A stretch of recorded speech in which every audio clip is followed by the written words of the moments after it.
दुनिया भर का सरताज अपना हिंदुस्तान और हिंदुस्तान का दिल दिल्ली, और उसी के नजदीक है कस्बा दनकौर।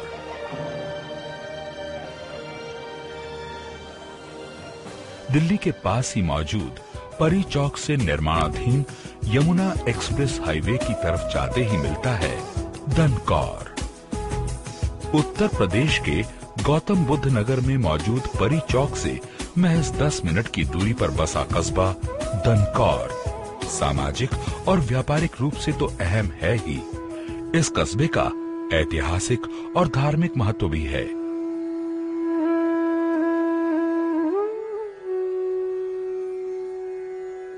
दनकौर का इतिहास महज 200 या 400 सालों का नहीं, बल्कि महाभारत काल में भी इसका जिक्र आता है।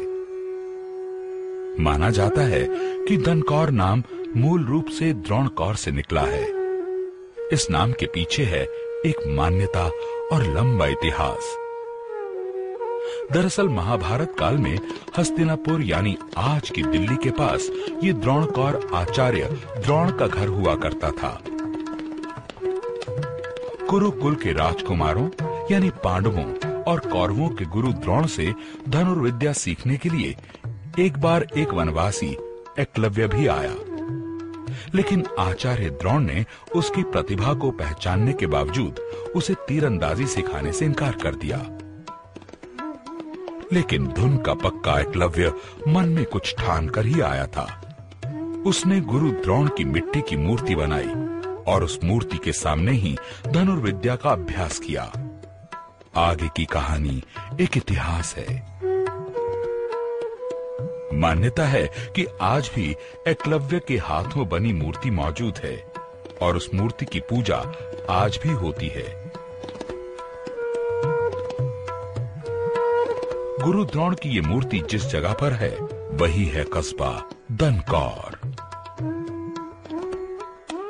इस मूर्ति के पास बना है एक भव्य मंदिर।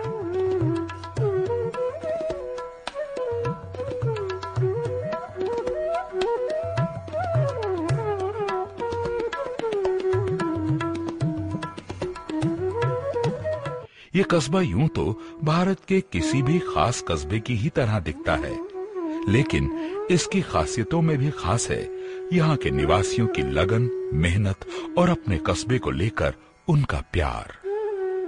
लगभग 150 साल पहले ही दनकौर में एक सामाजिक क्रांति की शुरुआत हुई। ये शुरुआत थी एक गौशाला की। कुछ गायों की देखभाल से शुरू हुई इस क्रांति ने यहाँ के लोगों के सोचने के ढंग को बदल दिया। दरअसल गौशाला में गायों की देखभाल इस कस्बे की परंपरा में निहित है। आज गुरु द्रोण गौशाला समिति करीब 1000 से ज्यादा गायों की देखभाल करती है। गायों की देखभाल में हर चीज का ख्याल रखा जाता है। इसमें उनके महज खान पान का नहीं, बल्कि साफ सफाई और उनके स्वास्थ्य की देखभाल भी शामिल है। का सालाना खर्च आता है लगभग 60 लाख रुपए, जिसे समिति के सदस्य खुद उठाते हैं। गाय को माता मानने वाली परंपरा में ये मिसाल सचमुच बेमिसाल है। श्री द्रोण गौशाला समिति ने कस्बे और आसपास के इलाकों के बच्चों की बेहतर पढ़ाई का भी जिम्मा उठाया है।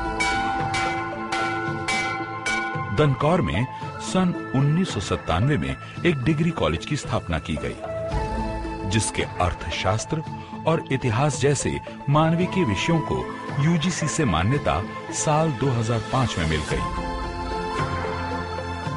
और ये बन गया श्री द्रोणाचार्य स्नातकोत्तर महाविद्यालय। और सन 2009 से कॉलेज में बीबीए, बीसीए और बीएड जैसे व्यावसायिक पाठ्यक्रम भी शुरू किए गए।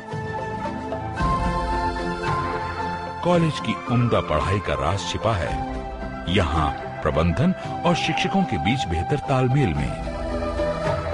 हर रोज होने वाली बैठक में इस तालमेल की झलक देखी जा सकती है। प्राचार्य की नजर में शिक्षकों के साथ होने वाली ये बैठक बेहतर अध्यापन के लिए अहम है।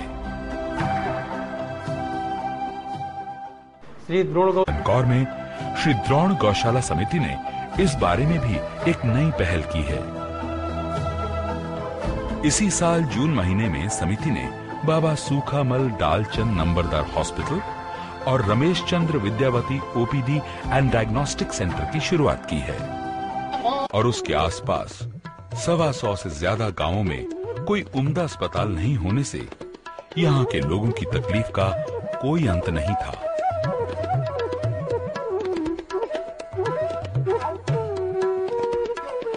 लेकिन अब आधुनिक सुविधाओं वाले इस अस्पताल के शुरू होने से गांव के लोगों की मुश्किल आसान होती नजर आ रही है।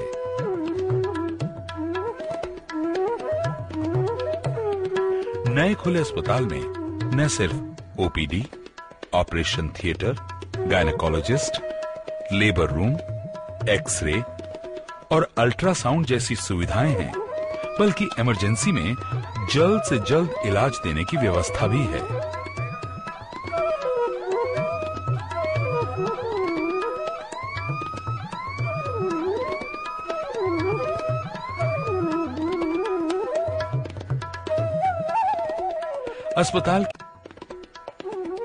अस्पताल में मौजूद फिजियोथेरेपी मरीजों के लिए वरदान की तरह है और यहाँ की पैथोलॉजी लैब हर तरीके के आधुनिक उपकरणों से लैस है।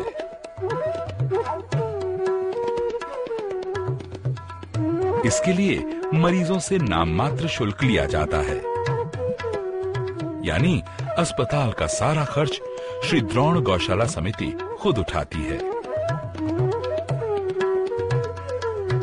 दनकौर में बेहतरीन सेवा के काम में लगी श्री द्रोण गौशाला समिति ने खुद को इन्हीं कामों तक सीमित नहीं रखा है।